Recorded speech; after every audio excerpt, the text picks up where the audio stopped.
하나님께서 우리를 지으실 때 하나님의 형상대로 지으셨기 때문에 우리는 처음부터 하나님 없이는 살 수 없는 존재였습니다. 마치 공기가 없이는 살 수 없듯이 우리 영이 하나님 없이는 절대로 살 수 없는 자였고, 하나님 안에 있을 때 우리가 그 영광에 같이 참여하는 자였고, 하나님의 그 거룩한 성품을 닮은 자였고, 하나님의 그 놀라운 지혜와 권능이 우리에게 속했습니다. 하나님이 우리를 위하여 이 세상을 지으시고 하나도 부족함이 없게 하셨습니다.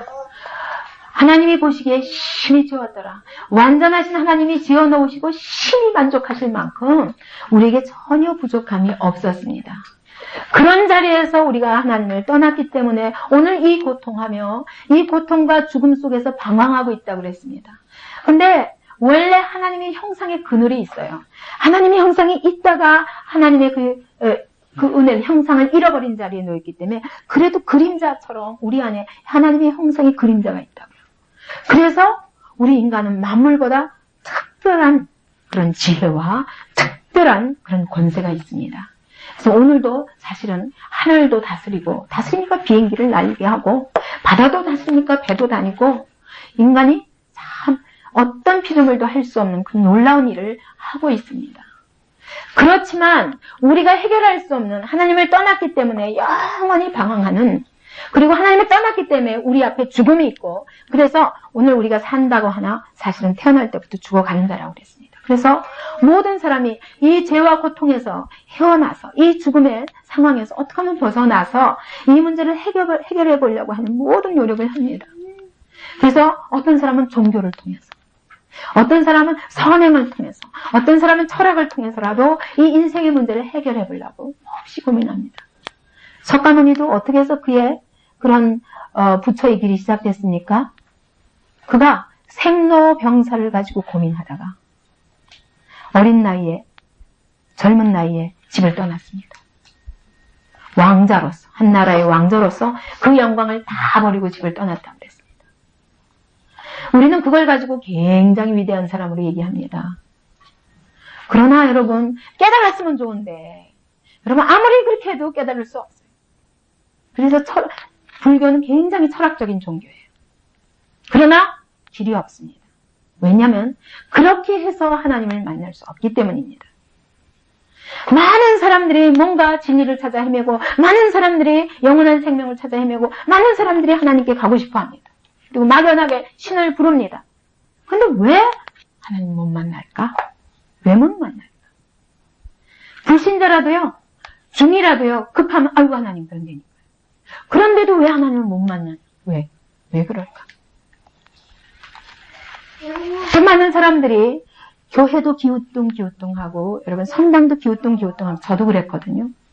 뭔가 여기 있지 않을까? 혹시 신이 계신가? 뭔가 거기에 있지 않을까? 그리고 헤매는데도 하나님을 못 만나요. 저도 고등학교 1학년 때부터 오랫동안 성당에 왔다 갔다 했는데 거기서 하나님을 만나지 못했습니다.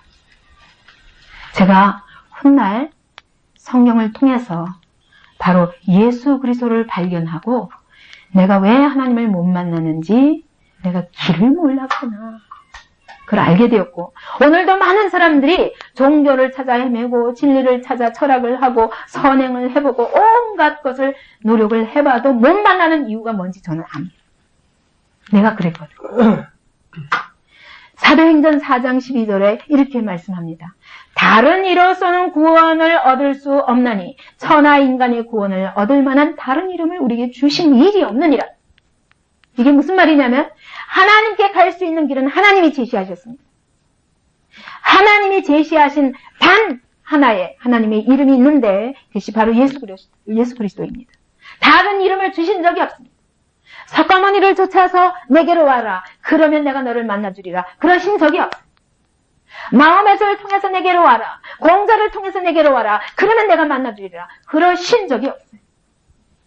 오늘날 심지어 복음을 가진 사람도 이 복음을 깨닫지 못해서 왜 예수만이 길이 되는가, 이걸 깨닫지 못하기 때문에 지난번에도 점점 지금 세월이 가면 갈수록 이렇게 타락하게 됩니다. 영적으로 타락하는데, 영적 혼돈에 빠져 있는데 어느 정도냐면 교회의 지도자들과 그다음에 가톨릭의 지도자들이 불교의 그 석가탄신일에 가서 석가탄신을 축하합니다. 제가 놀란 거는 어떤 교회는요, 교회 앞에다가 쫙 적어요. 축 석가탄신. 여러분, 석가탄신이 길이 된다면 예수께서 이 땅에 오셔서 죽으실 필요가 없었다고요. 그래서 성도들은, 오늘날 성도들은 굉장히 보수적이에요. 그래서 성도들은 막 이럴 수 없다고 그걸 끌어내렸습니다. 근데 목사가 다시 갔다고. 이런 영적 싸움이 오늘 한국교회의 현실이 되고 있습니다. 교회 다녀도 복음을 모르고, 수십 년 동안 성경 끼고 교회 다녀도 성경 공부해도 진짜 복음을 모르고 왜 예수만이 길이 되는가 그걸 모른다면 얼마나 불행한 일입니까? 하나님을 떠난 죄의 삶이 인간에게 고통과 죽음을 가져왔고 하나님께 돌아가는 길만이 인생 모든 문제의 근본 해결책이다. 근데 왜 사람들이 이 근본 해결책을 그렇게 소원하면서도 하나님을 만나지 못할까? 왜 그러냐? 첫째, 하나님을 떠났기 때문입니다. 하나님을 떠난 다음에 우리의 영이 죽어버렸습니다. 그래서 하나님을 알 수 없게 되었습니다. 하나님을 떠났던 그런 죄인들이 태어날 때부터 죄인으로 모태에서부터 태어났습니다. 하나님과 관계가 끊긴 채 하나님을 절대로 스스로 힘으로는 알 수 없는 존재로 태어난 것이 날 때부터 죄인이라는 뜻입니다. 에베소서 2장 2절을 보십시다. 함께 읽겠습니다. 그때에 너희가 그 가운데서 행하여 이 세상 풍속을 좇고 공중의 권세 잡은 자를 따랐으니 곧 지금 불순종의 아들들 가운데서 역사하는 영이라. 예, 2장 1절에 보니까 너희가 허물과 죄로 죽었었다고 말합니다. 여러분 죽은 적이 있어요? 여러분 한 번도 태어나서 엄마 뱃속에서 태어나서 죽은 적이 없는데 성경에는 너희는 죽었었다 말합니다. 너희가 허물과 죄로 죽었었다. 그렇던 너희를 하나님께서 살리셨다. 예수께서 살리셨다. 그래요. 뭐가 죽었는데요? 영이 죽었었다. 우리는 모태에서 태어날 때부터 영이 죽은 모습으로 태어났습니다. 그때에 너희가 그 가운데서 행하여 이 세상 풍속을 좇고 내가 영이 죽었을 적에는 세상 풍속을 따라갑니다. 이게 옳거니 많은 사람들이 그렇게 사니까 나도 그렇게 사는 거야. 옳든 그러든 상관없어. 그냥 이렇게 사는 거야. 이러다가 죽는 거야. 이렇게 하고 세상 풍속을 쫓아가는 겁니다. 근데 사실은 그 세상 풍속을 다스리는 자가 누구라고요? 여기 공중의 권세 잡은 자를 따랐어요. 세상 풍속을 따라가는 것이 바로 공중 권세 잡은 자 마귀를 따라가는 것이었습니다. 곧 지금 불순종의 아들들 가운데서 역사하는 영이라. 이 영이 어떤 영입니까? 불순종의 아들들이 누굽니까? 불신자들 가운데서 역사하는 사단의 영을 쫓았다는 것입니다. 그래서 절대로 스스로는 사단은 어떻게 해요? 사단의 목표가 뭐예요?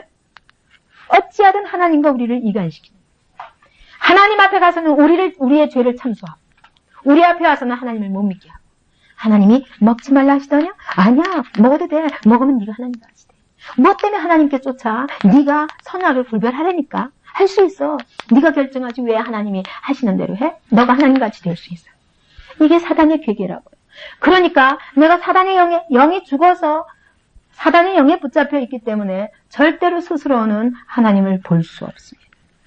이게 우리가 태어날 때부터의 영적인 상태입니다. 하나님의 영이 떠나니 사단의 영이 그 영을 주관하게 되었다고 말합니다. 그래서 요한복음 8장 44절에 예수님 뭐라고 그랬어요? 너희 아비는 마귀라. 누구 보고 그랬어요? 누구 보고? 바리새인들 보고 그랬어요. 유대인들. 태어날 때부터 그는 하나님의 백성인 줄 알았어요. 그들은 그 하나님의 백성 속에서도 특별히 열심히 특심해가지고 오직 성경을 연구하는 일에 자기의 삶을 바쳤어요. 그리고 거룩하게 사는 것이 자기의 삶의 목표였어요. 주님이 그래야 메시아가 곧 오시리라 하면서. 메시아가 이 땅에 오셔도 못 봐요. 왜? 그들은 하나님의 영이 떠나서 성령으로 말미암아 보아야 정말 이 예수가 내 앞에 계신 이 예수가 그리스도이신 걸 알 텐데 비록 성경도 잘 알고 성경도 많이 연구하고 오랫동안 거룩함을 삶을 산다고 자기 삶을 구별했지만 그를 붙잡고 있는 영은 사단이라고 예수께서 바리새인들에게 말합니다. 너희 아비는 마귀라 이렇게 말씀하시는 겁니다. 그래서 여러분, 우리가 겉의 행위가 중요한 게 아니에요. 우리 겉의 행위를 가지고는 여러분, 우리가 거룩하게 될 수 없습니다. 내 영을 사단이 주관하고 있는 한 우리는 사단이 하는 말을 듣지 하나님 말씀을 들을 수 없어요. 그래서 아무리 하나님 말씀을 들어도 안 믿어져요. 무슨 말인지 몰라요.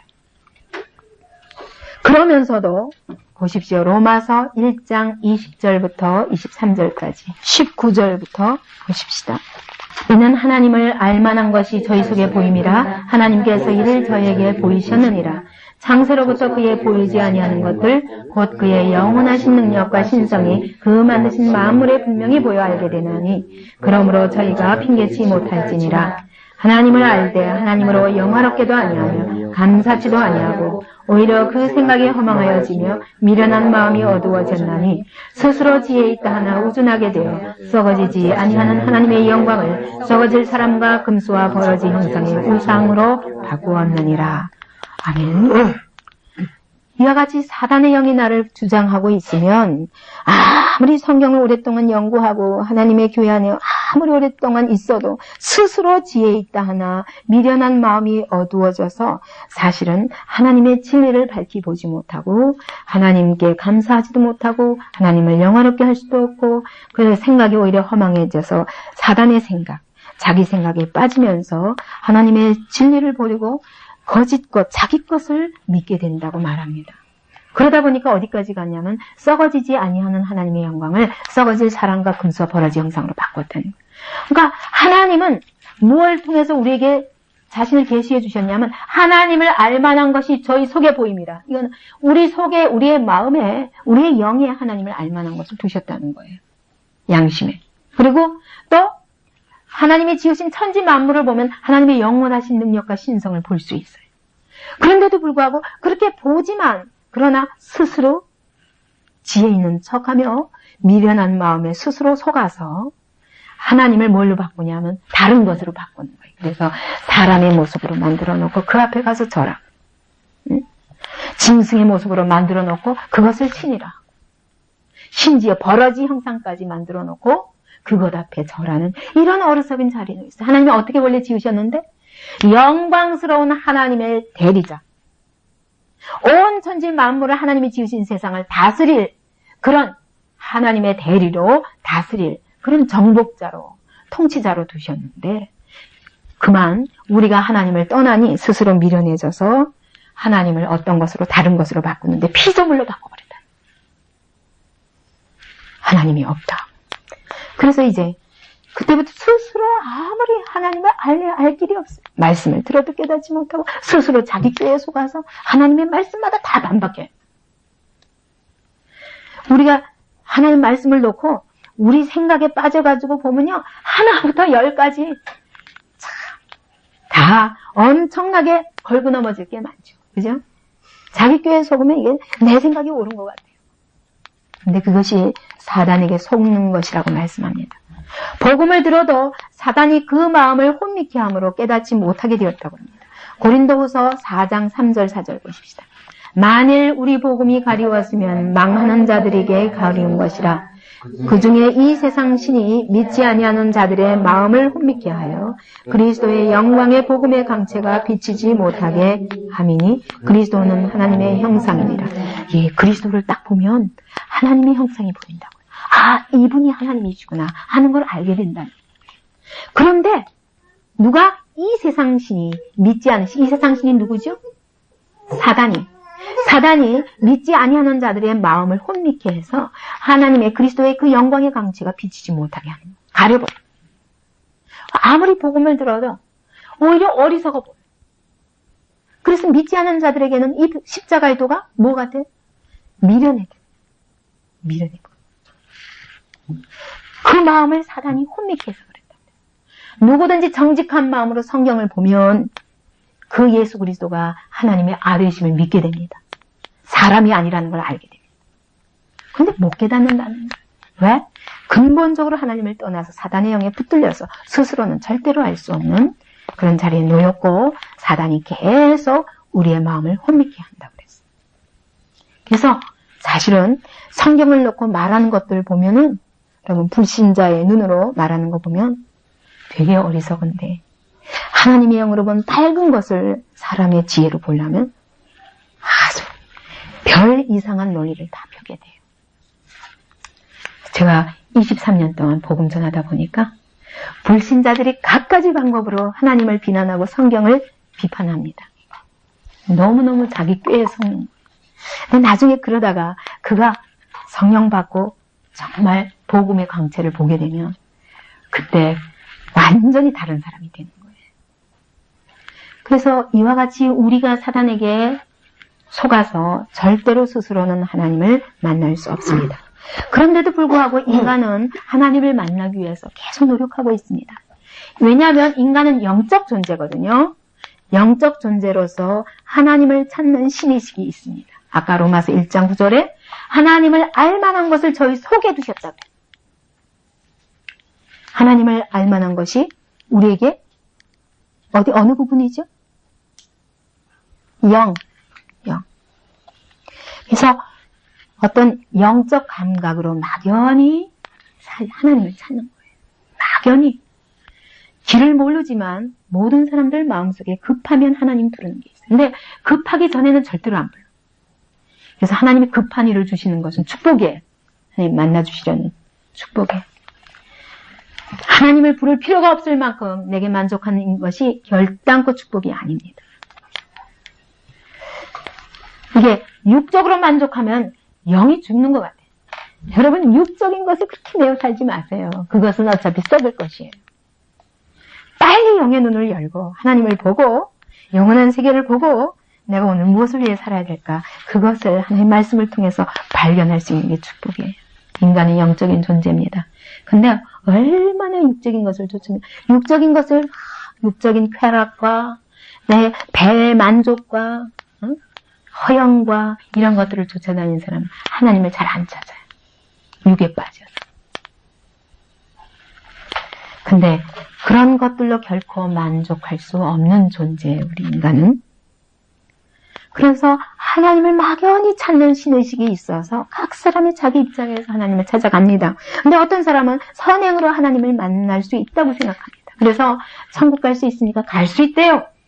어떻게 갑니까? 그랬더니 나는 이제까지 죄 지어본 적이 없대요. 내가 얼마나 남을 돕고 참 착하게 살려고 노력하기 때문에 착하게 살다 보면 분명히 천국 갈 수 있을 거래요.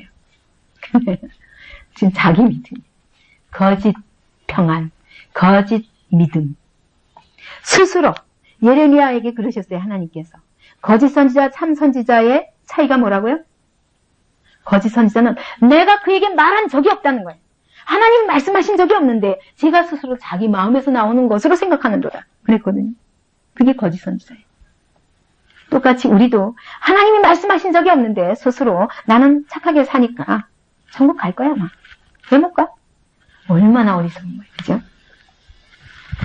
이것도 사단이 우리를 속이는 한 방법입니다. 그런데 성경에 보니까 로마서 7장 18절부터 20절까지 같이 읽겠습니다. 내 속 곧 내 육신에 선한 것이 거하지 아니하는 줄을 아노니 원함은 내게 있으나 선을 행하는 것은 없노라. 내가 원하는 바 선은 하지 아니하고 도리어 원치 아니한 바 악을 행하는도다. 만일 내가 원치 아니하는 그것을 하면 이를 행하는 자가 내가 아니요 내 속에 거하는 죄니라. 바울이 자기 자신을 들여다보면서 안타깝게 외치는 거예요. 왜 이럴까? 내가 왜 선을 행하기 원하는데 선을 행할 능력이 내게 없을까?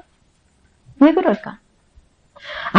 내가 원하는 것은 안 하고 원치 아니하는 그것을 또 하는 걸 보니까 이를 행하는 자가 내가 아니고 내 속에 또 다른 나가 있구나. 그 나가 뭐냐? 죄의 권세에 붙잡힌 거야. 내 속에 있는 죄의 권세가 나를 할 수 없도록 끌어내리는구나. 나는 하고 싶은데. 그러니까 선을 하고 싶지 않은 사람이 어디 있어요? 누가 악을 하고 싶어서 하는 사람이 어디 있어요? 그런데 선을 행할 능력이 없는 것입니다. 그리고 야고보서 2장 10절에 보십시오. 아마 여러분들 중에 이럴 거예요. 그래도 나는 할 수 있는데 이렇게 생각하는 사람이 있을 겁니다. 근데 야고보서 2장 10절에 하나님께서 이렇게 말씀하십니다. 누구든지 온 율법을 지키다가 그 하나에 거치면 모두 범한 자가 되나니. 얘기가 뭐냐면 하나님의 말씀을 전부 다 지키다가도 하나만 범죄해도 안 지킨 거라는 거예요. 죄인이라는 거예요. 여러분, 하나님 말씀을 다 지킬 수 있는 사람이 있어요? 없다는 거예요. 그래서 성경은 의인은 없나니 하나도 없도다 그랬어요. 선행으로 하나님 만날 수 있어요? 없어요? 100가지 하다가 하나만 범해도 죄인이에요. 완전한 의인은 이 땅에 없습니다. 그렇기 때문에 누구도 선행을 통해서 하나님 앞에 나아갈 수 있는 자가 없습니다. 스스로 선하다고 생각하는 것은 사단에게 속는 거예요. 정직한 사람은 자기가 죄인이라는 걸 압니다. 또 어떤 사람은 종교 생활로 알지 못하는 신을 막연히 추구합니다. 알지 못하지만 내가 아마 이렇게 불교에 나가서 열심히 공을 닦다 보면은 하나님을 만나게 되겠지. 또 맨날 정한수를 떠다 놓고 바위 밑에 가서 빌다 보면은 산신령이라도 만나게 되겠지. 이러면 이럴수록 하나님으로부터 더욱 멀어집니다. 왜 그러냐면 로마서 1장 23절 우리가 어리석어서 썩어지지 아니하는 하나님의 영광을 피조물의 우상으로 바꾸었기 때문입니다. 내가 하나님이 제시하시는 길을 알지 못하고 내가 스스로 이 길일 거야 하고 가면은 스스로에게 속습니다. 그 하나님의 영광을 결단코 만날 수 없습니다. 마태복음 12장 43절부터 45절까지 보니까 더러운 귀신이 사람에게서 나갔을 때에 물 없는 곳으로 다니며 쉬기를 구하되 얻지 못하고 이에 가로되 내가 나온 내 집으로 돌아가리라 하고 와보니 그 집이 비고 소재되고 수리되었거늘 이에 가서 저보다 더 악한 귀신 7을 데리고 들어가서 거하니 그 사람의 나중 형편이 전보다 더욱 심하게 되느니라. 이게 무슨 말이냐면 어차피 사단에게 우리가 처음부터 붙들린 자들이 영이 죽어서 사단의 영에 붙들렸던 자들이 우리 안에 많은 귀신의 역사, 귀신들이 들어와서 우리를 속이고 결단코 하나님 앞에 가지 못하게 합니다. 근데 그런 상태에서 귀신을 쫓아내야지. 사실은요, 무당도 귀신을 쫓아내는데 그 무당에게 귀신을 쫓아내기 위해서 구술을 하는데 귀신이 더 그를 사로잡는 거 아십니까? 그래서 무당들이 거기서 절대로 헤어나오지 못하는 거예요. 제가 이런 무당들에게 2번이나 전도했기 때문에 압니다. 그분들은 여기서 헤어나오고 싶어도 못 헤어나요. 스스로 안 돼요. 그래서 자기 딴에는 귀신을 쫓아낸다고 가서 귀신에게 가서 절했는데 이제 그래서 귀신을 쫓아낸 줄 알았는데 나중에 7 귀신이 들어와서 더 강하게 사로잡는다. 그래서 뭔가 길을 알지 못한 채로 막연한 신을 찾아서 어떤 종교 생활을 하는 사람은 사실은 더 강하게 사단의 영에 붙들리게 된다. 영적인 세계가 있습니다. 성경에 귀신이 있는데 에이 무슨 귀신이 있어. 성경에 없는 것 가지고 있다고 안 그러세요 하나님께서. 정말 내가 믿음으로 하나님을 의뢰하고 나가면 복음 전하다 보면 여러분 실제로 이런 일을 만나게 돼요. 정말 저는 많이 경험했습니다. 그러면서 성경의 모든 사건들이 진짜구나. 복음 전하다 보면 알게 돼요. 우리의 마음속에 그렇게 나도 모르게 나를 사로잡고 있는 영이 있는 줄 몰라요, 보통 때는. 근데 복음이 들어가면 난리가 납니다. 막 난리를 해요. 네가 왜 하나님 믿냐? 너가 하나님 믿으면 내가 죽여버리겠다. 오늘 밤에 널 데려가겠다. 별소리를 다 해가면서 위협하고 협박합니다. 근데 그러니까 이 사람은 무서워서 복음을 못 받잖아요. 근데요, 제가 무슨 방법을 통해서 저 사람은 하나님이 이미 택한 사람이다. 그러면 모든 꾀를 다해서 저 사람이 그 무방비 상태에 딱 공격합니다. 그래서 그 사람이 무방비 상태에 있을 때 복음을 듣고 딱 가가지고 그 시간 영접을 시키거든요. 그럼 그날부터 그런 귀신의 역사가 싹 사라집니다. 그것도 모르고 정말 날 죽이는 줄 알고 그리고 거기에서 헤어나오지 못합니다. 여러분 오늘날 이렇게 얘기합니다. 길은 다 한 가지야. 다 같이 하나님을 향하여 진리로 나가는데 불교를 통해서 가나 가톨릭을 통해서 가나 기독교를 통해서 가나 왜 기독교인들은 꼭 예수밖에 길이 없다고 그러냐. 여러분 어떻게 진리가 2개일 수 있어요? 없어요. 진짜 진리라면 하나밖에 없어요. 여러분 진짜 하나님이라면 한 분밖에 없어요. 어떻게 이런 신도 있을 수 있고 저런 신도 있어요. 그거는 우리가 스스로 섞는 것이에요. 참 신이시라면 한 분밖에 안 계십니다. 그러니까 기독교가 독선적일 만큼 이것밖에 길이 없다 그러면 여러분 진리인 줄 아세요. 이것도 좋고 저것도 좋다. 그것은 진리가 뭔지를 모르기 때문이에요. 옛날에 이성철 스님이라고 아세요, 여러분? 그 몸에서 사리가 1000몇 개나 나와가지고 굉장히 난리했죠. 그 양반 글에 뭐라고 그랬는 줄 알아요? 시에 뭐라고 그랬냐면, 저는 그 시를 읽고 감동을 받았다니까. 지금 제가 다 외울 수는 없는데 내용은 이래요. 내가 일평생 수 없는 남녀들을 속이며 속였다고. 길이 있다 하면서. 속이면서 이제까지 살아왔는데 이제 보니 내 죄가 너무너무 높아서 자기가 그 수련하고 있는 그 산, 앞산이 있는데 굉장히 큰 산이래요. 그 산을 넘어가는 도다 내 죄가. 그러면서 탄식하면서 나는 길을 모른다 그랬어요. 그게 정직한 심령이에요. 제가 이 사람 정직한 사람이구나. 너무 안타까운 것은 그렇게 20년씩 앉아서 자지 않고 엄청나게 돌을 닦았다고 그러는데 얼마나 안타깝습니까? 그렇게 해도 길을 찾을 수 없어요. 중요한 거는 신은 한 분이에요. 진리는 하나입니다.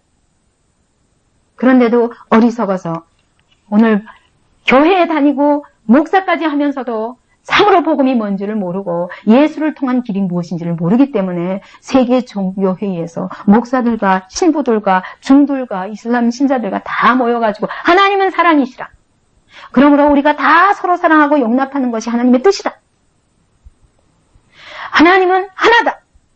그러므로 이 길로 가도 저 길로 가도 다 하나로 통할 것이다. 하나님의 나라는 평화의 나라다. 그러니까 우리가 손에 손잡고 하나가 되자. 그것이 바로 하나님의 나라다. 어림도 없습니다. 마귀의 계계인 줄 아세요. 성경은 절대로 천하 인간의 다른 이름을 내게 주신 일이 없느니라. 이 길 외에는 없습니다. 그렇게 하나님을 호락호락 속이면서 스스로 길을 찾은 척하고 하나님의 진리를 거짓 것으로 바꾸는 사단의 괴기에 속지 마시기 바랍니다. 여러분, 정말 어떤 사람이 이 길이야, 이 길밖에 없어. 길을 아는 사람이 이 길밖에 없어. 딴 길로 가지 말고 여기서 이렇게 가서 이렇게 해서 이렇게 가.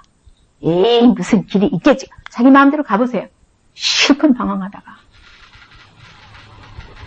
정말 하나님이 우리에게 이 길밖에 없다 하실 때 내가 곧 길이요. 그 말이 뭐냐면 더 웨이에 더 웨이. 하나밖에 없는 길이라는 뜻이. 하나님께로 나아가는 길이 하나밖에 없습니다. 내가 곧 길이요 진리요 생명이니 나로 말미암지 않고는 아버지께로 올 자가 없느니라. 독선이 아니라 진리이기 때문에.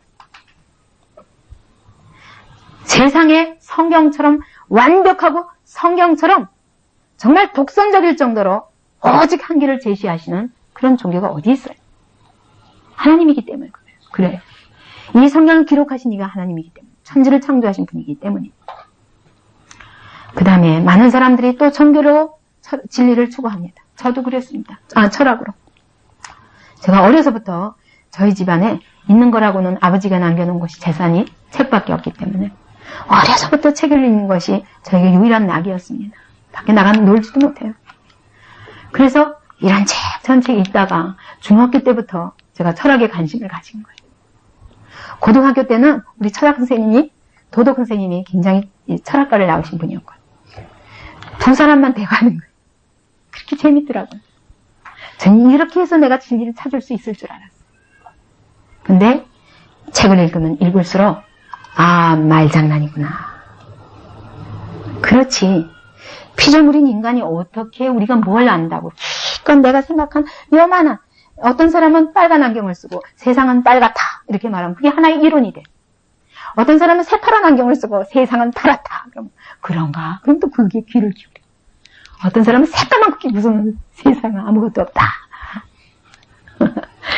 불교에서 있는 것은 없는 것이 없는 것은 있는 것이요 해가면서 사실은 이것도 아니고 저는 참 깊은 진리인 줄 알았어요.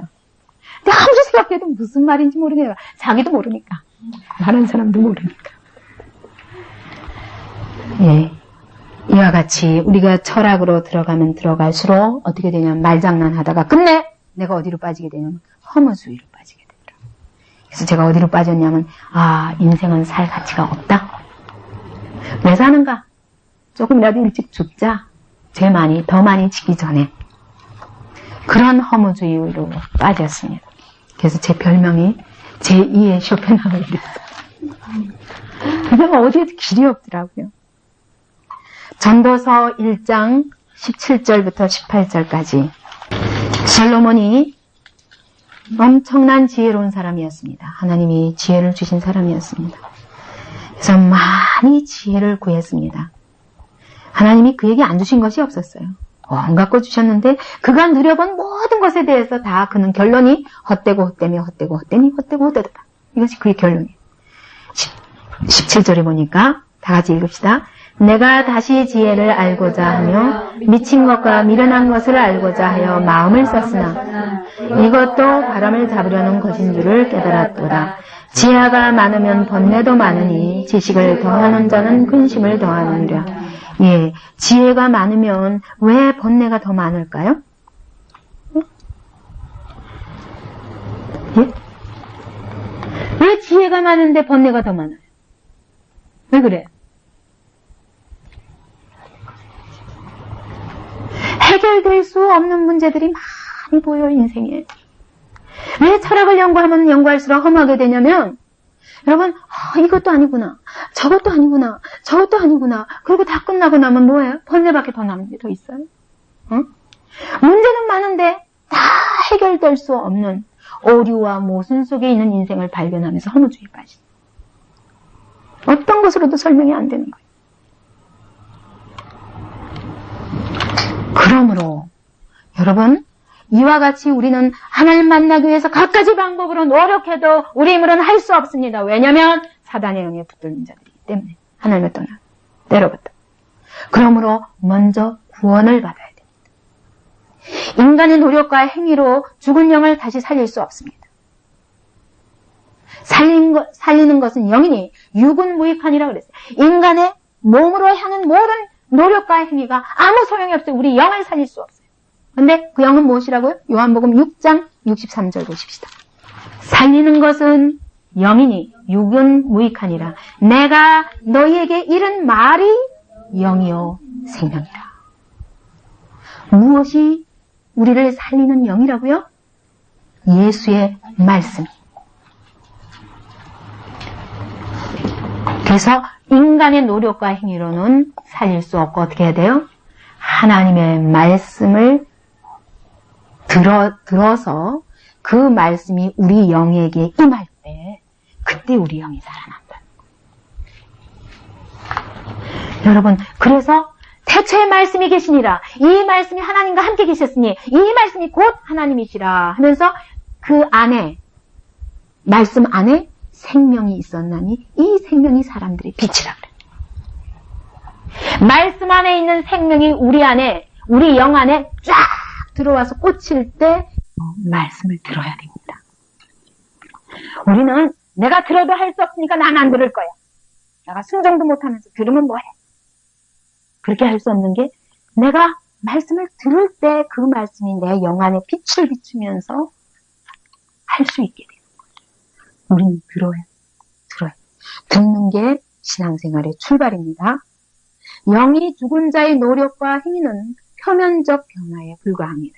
로마서 2장 28절부터 29절까지. 대저 표면적 유대인이 아니요 표면적 육신의 할례가 아니라 오직 이면적 유대인이 유대인이며 할례는 마음에 할지니 신령에 있고 의문에 있지 아니한 것이라. 다만 하나님에게서니라. 예.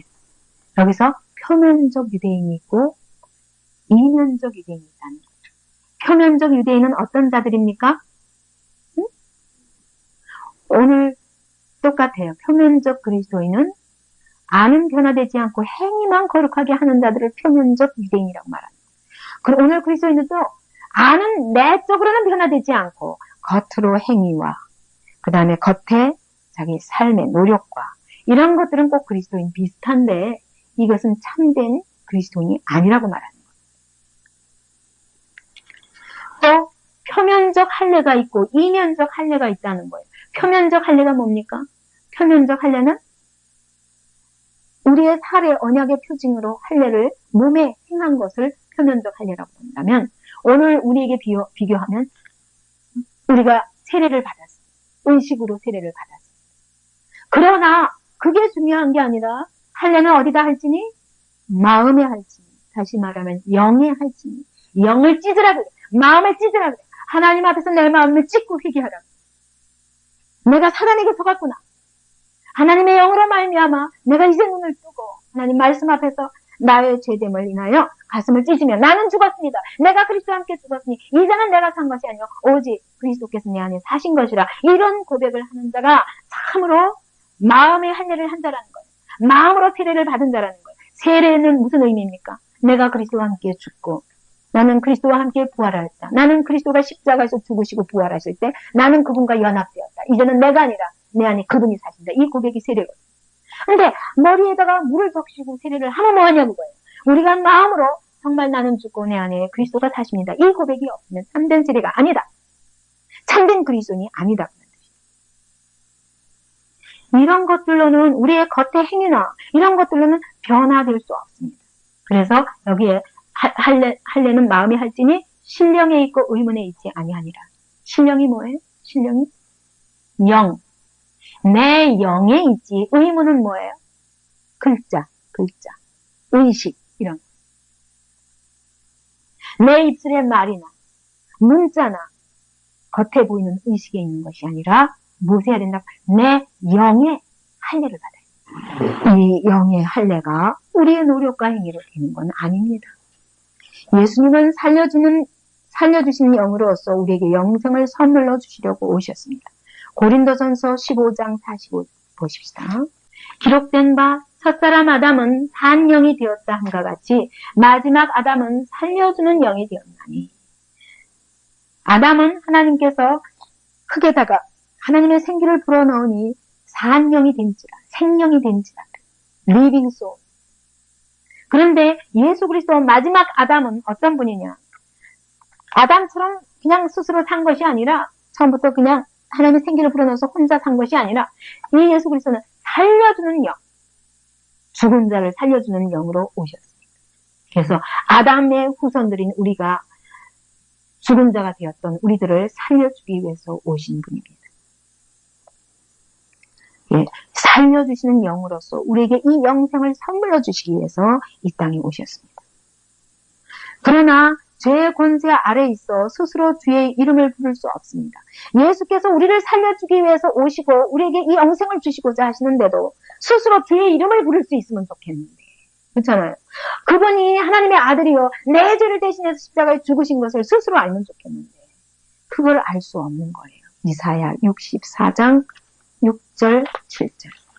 대저 우리는 다 부정한 자 같아서 우리의 의는 다 더러운 옷 같으며 우리는 다 쇠피함이 잎사귀 같으므로 우리의 죄악이 바람같이 우리를 몰아가나이다. 주의 이름을 부르는 자가 없으며 스스로 분발하여 주를 붙잡는 자가 없사오니 이는 주께서 우리에게 얼굴을 숨기시며 우리의 죄악을 인하여 우리로 소멸되게 하셨습니다.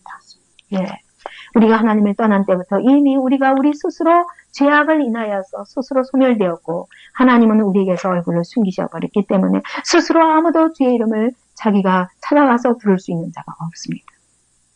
저도 그렇게 고민하면서도 나는 내 바로 집 뒤에 교회가 있는데도 그것이 구원의 길인 줄 전혀 몰랐어요. 우리 스스로 찾을 수 있으면 얼마나 좋겠어요. 그래서 에베소서 2장 8절 9절에 뭐라고 말씀하시냐면 너희가 그 은혜를 인하여 믿음으로 말미암아 구원을 얻었나니 이것이 너희에게서 난 것이 아니요 하나님의 선물이라. 행위에서 난 것이 아니니 이는 누구든지 자랑치 못하게 함이니라. 예, 우리가 구원을 받게 어느 날 예수가 보이기 시작합니다. 어느 날 이 예수가 나의 죄를 대신하여 죽으신 예수, 하나님의 아들이라는 것이 이게 확실하게 알아진 게 아니라 어떻게 하나님께서 그냥 받아들일 수 있게 하시는 그런 구원의 은혜가 베풀어지는데 이것이 뭐냐고요? 내가 스스로 얻은 게 아니라 어느 날 하나님 내게 주시는 선물이더라 말이에요. 여태까지 그렇게 관심이 없던 자가 어느 날 성경에 관심이 가요. 성경을 읽다가 그러다가 가슴에 그냥 하나님이 뜨거운 불 같은 마음을 주시면서 뭔지 이해할 수는 없지만 믿어지는 역사가 일어나는 거예요. 그리고 예수를 영접하라 할 때 거절할 수가 없어요. 마치 하나님이 앞에 계신 것처럼 그분 앞에 그냥 굴복하게 되는 이것이 내가 선택하는 일이 아니라 내가 그래 교회 가야지. 우리 애들 공부도 좀 시키고 세상 교회 나가서 좀 이렇게 훈련도 시키고 돈도 안 들이고 얼마나 좋아 이러면서 가게 되는 것 같아도 그것까지도 하나님의 은혜가 아니면 안 된다는 거예요. 그래서 구원은 값없이 주시는 하나님의 선물입니다. 그때 이 값없이 주시는 하나님의 선물을 어떻게 하는 것이 믿음입니까? 그냥 똑똑 두드리고 볼지어다. 내가 문 밖에 서서 두드리노니 누구든지 내 음성을 듣고 문을 열어라. 열면 내가 내게 들어가려라. 그런데 문을 여는 것이 내가 할 일이에요. 주님이 어느 날 찾아오시고 그때 문을 열고 그분을 그냥 시인하게 되는 것이 하나님의 은혜의 선물입니다. 선물을 주시려고 문을 똑똑 두드리고 문 열었더니 선물을 주신 거예요. 그게 구원이에요. 그래서 내가 어떻게 된 거지? 영접하라고 그러면 어때? 이거 해야 되나? 안 해야 되나? 내가 뭐 이거 이렇다고 그래서 제가 그냥 사해지나? 에이, 무슨, 내가 뭐 아무것도 한 거 없는데 나보고 제사 안 받았다고? 에이, 이상하다. 이 기독교는 좀 이상하다. 이럴 수 있어요. 근데 뭣도 모르고 받는 거예요. 그냥 영접하라고 해서 뭣도 모르고 근데 나도 모르게 하게 돼요. 그때 하나님이 내 마음속에 진짜 문을 열려고 그래서 열었더니 쑥 들어오신 거예요. 거절할 수 없는 분으로 내 마음속에 확 들어오신 거예요. 하나님이 주시는 은혜의 선물이라는 거예요.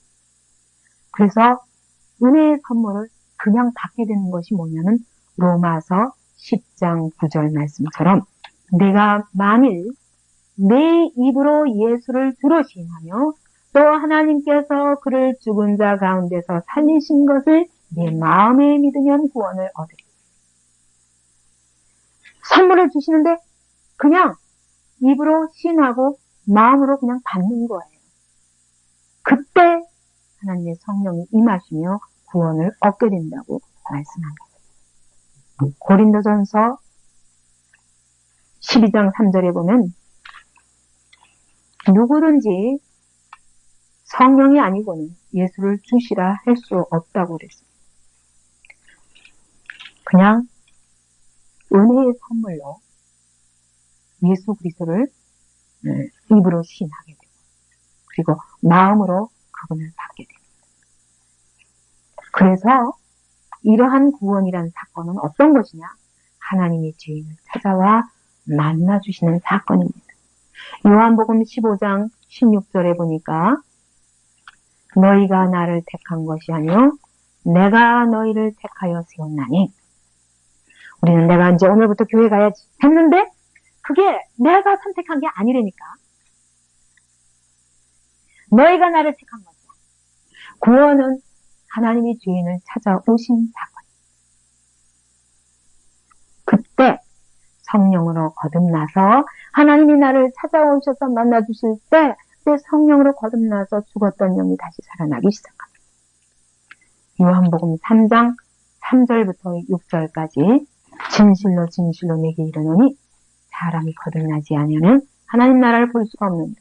네가 그때 뭐 깜짝 놀래가지고 아니 사람이 늙으면 어떻게 또 다시 난단 말입니까? 두 번째 모태에 또 들어갔다가 나올까요? 예수께서 대답할 때 진실로 진실로 내게 이르노니 사람이 물과 성령으로 나지 않으면 하나님 나라에 들어갈 수가 없느니라. 육으로 난 것은 육이요 성령으로 난 것은 영이. 우리는 모태에서 다 육체로 태어났습니다. 육체만 태어난 거야. 영은 존재. 그런데 언젠가 하나님이 우리에게 찾아오시는 날 우리가 성령으로 말미암아 다시 태어납니다. 죽었던 영이 깨어나고 죽었던 영이 살아납니다. 살아나서 하나님을 알게 되고 하나님 말씀을 깨닫게 되고 거듭나기 전에는 결코 알 수 없었던 하나님을 이제 알게 되고 그 은혜와 사랑을 깨닫기 시작한 사건입니다. 전에는 절대로 알 수 없었어요. 근데 하나님 말씀만 하면 가슴이 두근거리고 하나님의 말씀을 들으면 뭔가 이해할 수는 없는데 믿어지는 것 같아요. 다 이해하지는 못합니다. 고린도전서 2장 9절부터 16절까지 기록된 바 하나님이 자기를 사랑하는 자들을 위하여 예비하신 모든 것을 눈으로 보지 못하고 귀로도 듣지 못하고 사람의 마음으로도 생각지 못하였다 함과 같으니라. 오직 하나님의 성령으로 이것을 우리에게 보이셨습니다. 성령은 모든 것, 곧 하나님의 깊은 것이라도 통달하시느니라. 사람의 사정을 사람의 영 속에 있는 영에는 누가 알고 이와 같이 하나님의 사정도 하나님의 영에는 알 수 못하느니라. 우리가 세상의 영을 받지 않냐고 오직 하나님께로 온 영을 받았으니 이는 우리로 하여금 하나님께서 우리에게 은혜로 주신 것들을 알게 하려 하십니다. 우리가 이것을 말하거니와 사람의 지혜에 가르친 말로 아니하고 오직 성령에 가르치신 것으로 하니 신령한 일은 신령한 것으로 분별하니. 예, 성령에 속한 일을 성령의 은혜를 받은 사람이 성령에 속한 신령한 일을 말하면 성령의 은혜를 받은 사람만이 알아들어요. 그저 못 알아들어요. 신령한 것으로만 옳고 그런 것을 분별할 수가 있어요. 성령으로 가르치지 않으면 안 되고 성령으로 받지 않으면 안 돼요. 그럼 성령을 받은 사람만이 이걸 분별할 수 있어요. 14절에 보니까 육에 속한 사람은 하나님의 성령의 일을 받지 아니합니다. 저에게는 미련하게 보여요. 또 깨닫지도 못합니다. 이런 일은 영적으로나야 분별합니다. 신령한 자는 모든 것을 판단하나 자기는 아무개도 판단을 받을 필요가 없어요. 이건 영의 눈이 열린 사람만이 이 하나님의 은혜의 것들을 알고 하나님의 말씀을 바로 깨달을 수 있고 하나님이 우리에게 주신 것들이 무엇인가를 그 약속에 의해서 주신 것들이 무엇인가를 알게 됩니다. 그러나 누가 주의 마음을 알아서 주를 가르치겠느냐. 오늘 이 그리스도의 마음을 아는 자만이 주를 가르칠 수 있습니다. 그러나 우리가 그리스도의 마음을 가져야 됩니다. 그리스도의 마음을 또 다른 말로 뭐라 그런 거예요? 성령. 우리가 성령을 받은 자들은 그리스도의 마음을 가진 자입니다. 그러므로 주를 가르칠 수 있는 사람은 성령 받은 자가 아니면 가르칠 수 없다고 말씀합니다. 저는 은혜로 주신 것들이 뭔지 깨달을 수 없기 때문에. 그래서 전에는 거듭나기 전에 결코 말씀을 읽어도 무슨 말인지 몰랐는데 하나님의 은혜를 받고 나면은 그 말씀이 무엇인지 알게 되고 하나님의 마음을 알게 되고 주님의 마음을 알게 되고 그분의 은혜가 무엇인지 그분의 사랑이 무엇인지 깨닫기 시작합니다. 물론 우리가 어떤 사람은 처음부터 성령으로 거듭날 때 확 바뀌어가지고 완전히 그냥 하나님의 눈으로 싹 바뀌는 사람이 육적인 것이 싹 없어지고 완전히 성령 세례 받아가지고 완전히 성령 충만으로 하나님이 그렇게 이끄실 수도 있어요. 그러나 모든 사람이 그런 건 아닙니다. 그래서 예수를 주라고 시인하기까지는 했는데 그 다음은 모를 수 있어요. 그러면 어떻게 해야 돼요? 성령의 은혜를 주시도록 충만을 주시도록 기도해야 돼요. 사모하고 기도해야 돼요.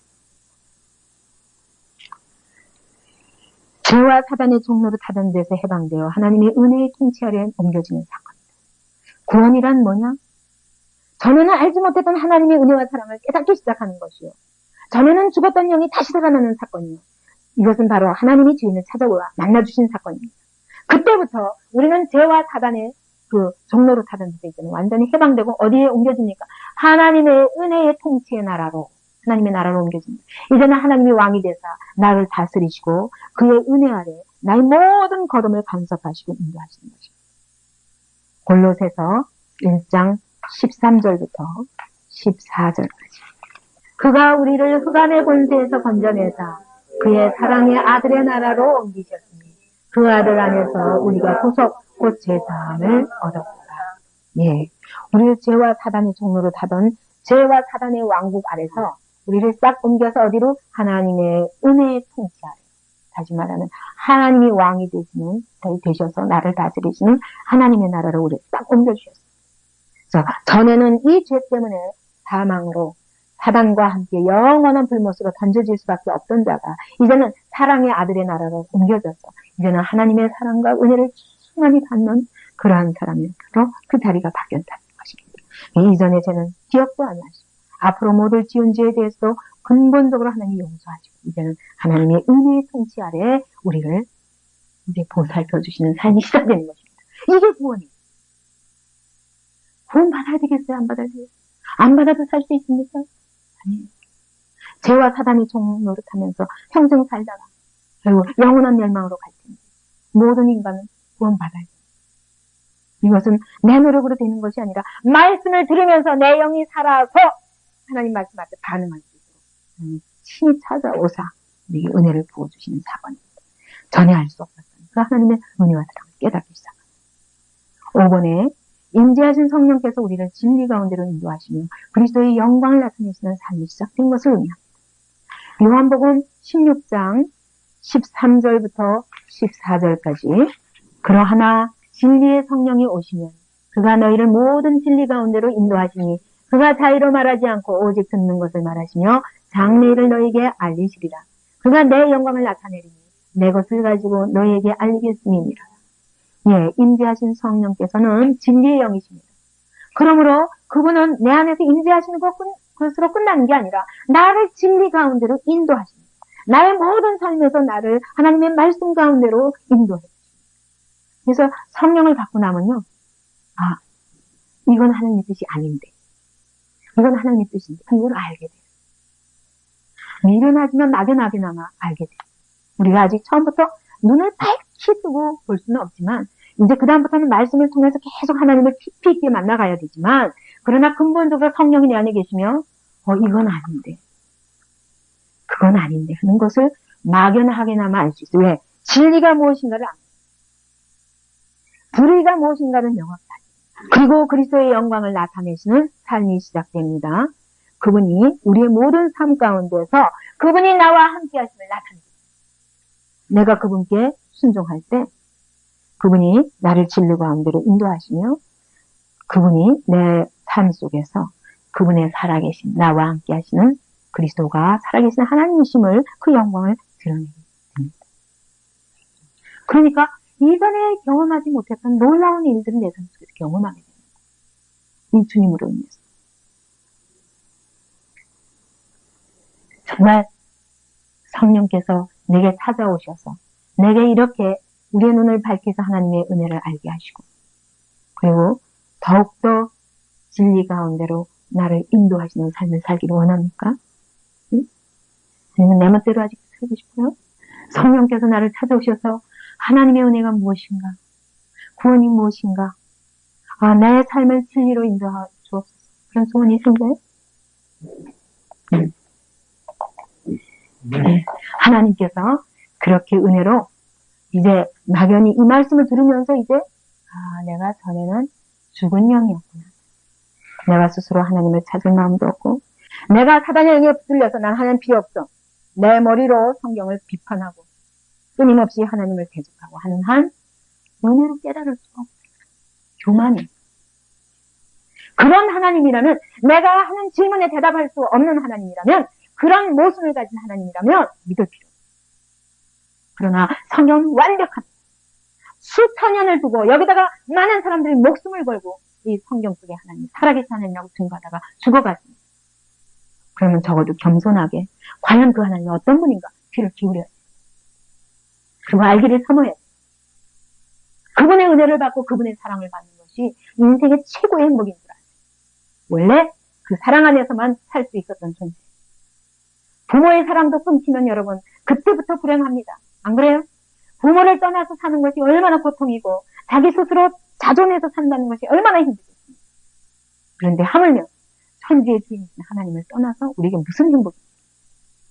감히 그 하나님 앞에 내 작은 머리로 내 속에 작은 이론 가지고 끊임없이 하나님을 대적하고 하나님 말씀을 조롱하는 자리에 놓이지 않기 바랍니다. 하나님 깨닫게 해주십시오. 당신이 이 세상을 천지를 지으신 분이라면 당신만이 가장 잘 아시는 하나님 내게도 이 눈을 벗기사 내 눈에 비늘을 벗겨주죠. 사울의 눈에서 비닐을 벗기십니다. 그리고 그제서야 눈을 떴던 거죠. 하나님 내 눈을 다시 열어주시고 부활의 주님을 보게 하시며 하나님 내 귀를 다시 여서 내가 이전에 듣지 못했던 하나님의 음성을 듣게 하시고 이 세상에서도요. 여러분 여기 중고등학교 때 과학 시간에 안 배웠어요? 사람의 소리도 들을 수 있는 영역이 있어요. 몇 데시벨에서 몇 데시벨까지. 그보다 작은 소리가 없는 게 아니라 작은 소리를 우리 귀가 못 잡아내는 거죠. 그보다 큰 소리, 우주가 돌아가는 소리, 이런 소리는 우리 귀가 잡아내지 못하는 거예요. 너무 커서. 그와 같이 우리 육안으로 보는 것만이 존재하는 것이 아니라 우리 육안으로 볼 수 없는 곳에 많은 존재들이 있습니다. 예를 들면 지금 내가 여기 앉아있으면 중국 땅밖에 안 보여. 북경 땅, 거기서도 명동밖에 안 보여. 그러나 내가 눈으로 내가 몸을 옮겨가기만 하면 미국도 있고 아프리카도 있고 온 곳이 있는데 지금 나는 볼 수 없어. 이렇게 제한된 존재라는 걸 겸손히 신하라. 그리고 그 크신 하나님 앞에 굴복하시라. 이 겸손이요, 이 정직이에요.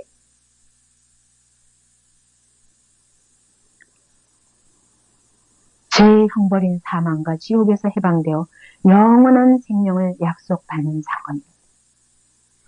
이렇게 하나님이 나를 찾아오셔서 어느 날 내 영이 그 말씀을 통해서 살아나고 눈을 뜨기 시작합니다. 아, 하나님이 계셨구나. 영원한 세계가 있구나. 나는 육체로 사는 것이 전부인 줄 알았더니 인간이 영적인 존재. 내가 사단의 영에 이때까지 매여 있었구나. 아, 이젠 성령이 오셔서 내가 이 사단의 영에서 해방되고 이제는 죄와 사단의 종로로 사단돼서 이제는 하나님의 은혜의 나라로 옮겨졌구나. 아, 이제서야 나를 붙잡고 있던 죄의 형벌인 사망과 지옥이 영원히 내게서 떠나갔고 이제는 하나님의 영원한 나라로 하나님과 함께 영원히 사는 그 나라에 들어가는 약속을 받았구나.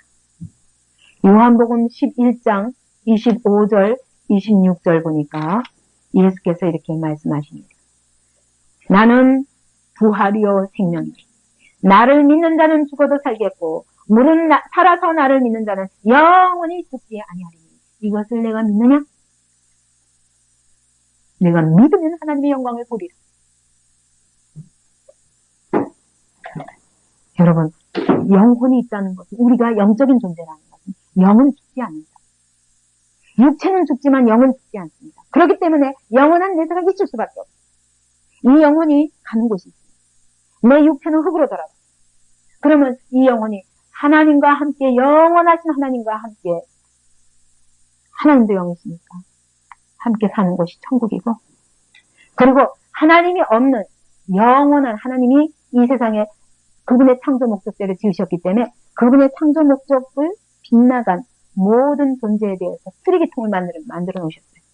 그죠? 사단을 몰아다가 갖다 버릴 쓰레기통을 만들어 놓으셨는데 그게 지옥이에요. 원래 우리를 거기다가 보내려고 만든 곳이 아니에요. 사단을 멸하려고 그렇게 만든 곳인데 내가 사단을 졸졸 평생 쫓아다니면 내가 사단과 함께 그곳으로 가게 될 거죠. 하나님의 통치를 새로 받기를 사모하십시오. 네? 왜 하나님을 만날 수 없는가?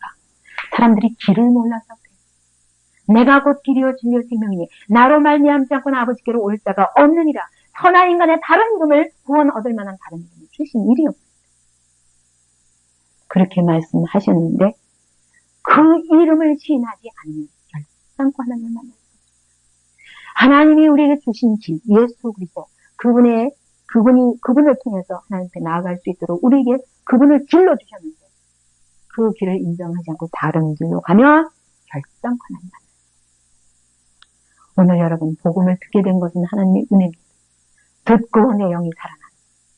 듣지만 말씀을 들어야 내 영이 살아요. 그 전까지는 몰랐어요. 하나님의 성령이 그때 역사하실 때 그렇게 사단에게 속아서 절대로 안 믿어지던 것이 어느 날 눈이 열리고 귀가 열리고 하나님 내게 깨닫게 하시고 눈물을 흘리게 하고 그분을 나의 구주로 영접하게 하는 것입니다. 아, 예수 그리스도 외에는 참 하나님께 나아가는 길이 없다. 모든 인생이 이 길을 알면 절대로 그렇게 방황하고 안 살 텐데 이걸 알고 나면 여러분 내가 길을 확실히 알고 나면 이 길을 몰라서 헤매는 사람들 보면 너무 안타까운 거예요. 안 그렇겠습니까? 내가 이때까지 그렇게 길을 헤맸었거든요. 근데 또 다른 사람들이 길을 헤매고 있으면 너무 안타까운 거예요. 그래서 복음을 전하게 되는 것입니다. 여러분에게 참으로 예수만이 참된 길이십니까? 다시 한번 하나님 앞에 고백하고 정말 내가 이 예수를 더 깊이 알기를 원합니다. 그래서 하나님이 우리를 위해서 얘기하신 그 은혜와 사랑이 어떠한 것인가 더 깊이 알기를 원합니다. 이제는 하나님의 통치를 받는, 다스림을 받는 그런 하나님의 백성으로 살기를 원합니다. 이런 고백이 있기 바랍니다.